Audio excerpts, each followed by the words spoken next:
The lands to the west of New Jersey gave birth to the Quaker colony of Pennsylvania. It was the 12th of England's 13 American colonies and was the last one to be founded in the 17th century. For the most part, the story of how the Pennsylvania colony came to be revolves around the life of its founder, William Penn. William Penn was born in the year 1644 into a very wealthy English family. Penn was raised in the Church of England, but became a Quaker at the age of 16, and it was the religious beliefs of the Quakers that led him to the colonies of America. The Quakers, or Society of Friends, was a religion founded in England in the mid-17th century, and it was at this meeting house, just outside of London, that William Penn worshipped and is buried. Quaker meeting houses were similar to those of the Puritans, in that they were quite plain and had no altars, stained glass, or religious images. But the Quakers themselves were considerably different from the Puritans, because they didn't follow a definite set of religious beliefs, and they didn't have ministers. And even today, Quakers do not believe in using force or going to war.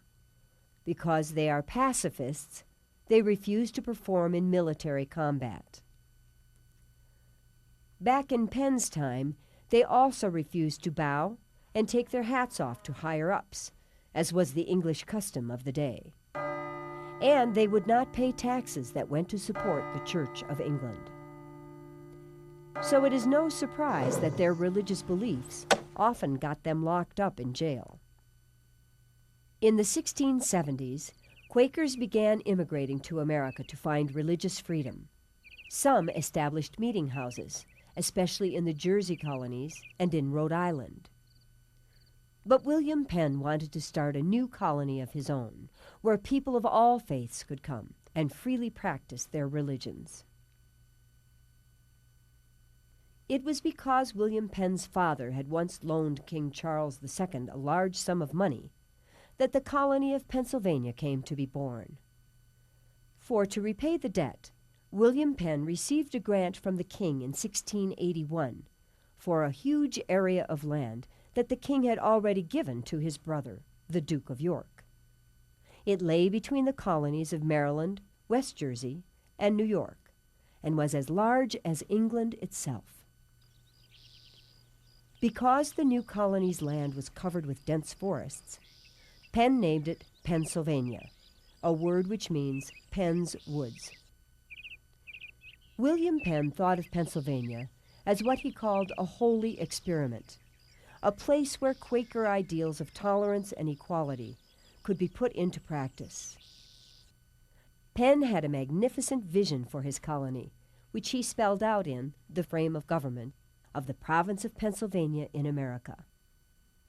When he completed this document in 1682, Penn had laid out a plan for government in which two groups that were elected by male landowners would work to write the colony's laws. William Penn also made sure that in Pennsylvania, American Indians were treated with fairness and were not cheated out of their land. 1682 was an extremely busy year for William Penn. For that autumn, after composing Pennsylvania's frame of government, he arrived in America to supervise the laying out of the colony's new capital city, which he named Philadelphia, meaning the city of brotherly love, a place that rapidly grew to become the largest and most important city in the American colonies. During the small amount of time he spent in America, Penn lived here at Pennsbury Manor, situated just upstream from Philadelphia, on the banks of the Delaware River, looking out at the colony of West Jersey. This fine estate shows just how well the proprietor of an American colony lived in the 17th century. Naturally, the heart of the estate was Penn's home. It was a comfortable place with fine furniture and spacious bedrooms in which could be found special stands to hold the wigs that were so fashionable with both men and women back then. In Penn's large dining room hung a portrait of the man who had made him proprietor of Pennsylvania, King Charles II. And in an adjacent building, Penn even had a good-sized brewery for making beer. In 1684, after barely a year at Pennsbury Manor, William Penn had to return to England in order to solve a border dispute with a neighboring colony of Maryland. And 15 years were to pass before he was able to return to Pennsylvania. That was because the Glorious Revolution occurred during Penn's stay in England, during which he saw his friend King James II forced from the throne and Parliament gain supreme power in the English government. Because he was a great supporter of the deposed king, he was arrested twice for treason, but was never convicted. Nonetheless, during that time, William Penn was not allowed to return to Pennsylvania. Penn got into trouble again when war broke out with France, and New York asked Pennsylvania for help protecting its border with French Canada. At first, the peace-loving Quakers of Pennsylvania refused to fight to help their fellow English colonists, and as a result, Penn lost his proprietorship. However, after Pennsylvania agreed to supply the needed troops, Penn regained control and returned to the colony. To encourage Europeans to settle there, William Penn advertised the advantages of living in Pennsylvania in many parts of Europe.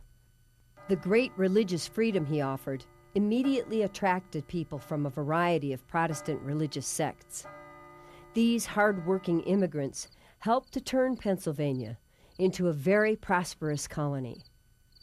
In fact, Pennsylvania became the breadbasket of America, and large quantities of the wheat raised there were exported to Europe. Just before the outbreak of the War for Independence, Philadelphia had surpassed the older cities of Boston, New York, and Charleston to become the largest city in the American colonies. In 1770, Philadelphia had a population of 28,000 people, compared to the 25,000 living in New York City. Philadelphia's port on the Delaware River was always filled with ships that sailed the triangular trade routes between Europe, Africa, and the West Indies. At that time, the most important building in the city was the Pennsylvania State House, where the colony's legislature met. Today, the old State House is considered to be the most historically important building in the United States and is known as Independence Hall, because before, during, and after the Revolutionary War, it was the center of the political activity that shaped the United States. It was the home of the First and Second Continental Congresses, the original attempts at forming a unified American government. It was the place where the Declaration of Independence was signed. It served as one of the first Capitol buildings of the United States after the war. And it was where the Constitutional Convention took place that produced the United States Constitution. The old State House bell, now known as the Liberty Bell, rang out to proclaim America's Declaration of Independence from Great Britain in 1776. It cracked many years later and has been a cherished national symbol ever since. During the late colonial period, Philadelphia was also home to Benjamin Franklin, a man who played many important roles in American history as a great statesman, inventor, and scientist. Franklin, a Quaker, was one of the main civic leaders in Philadelphia.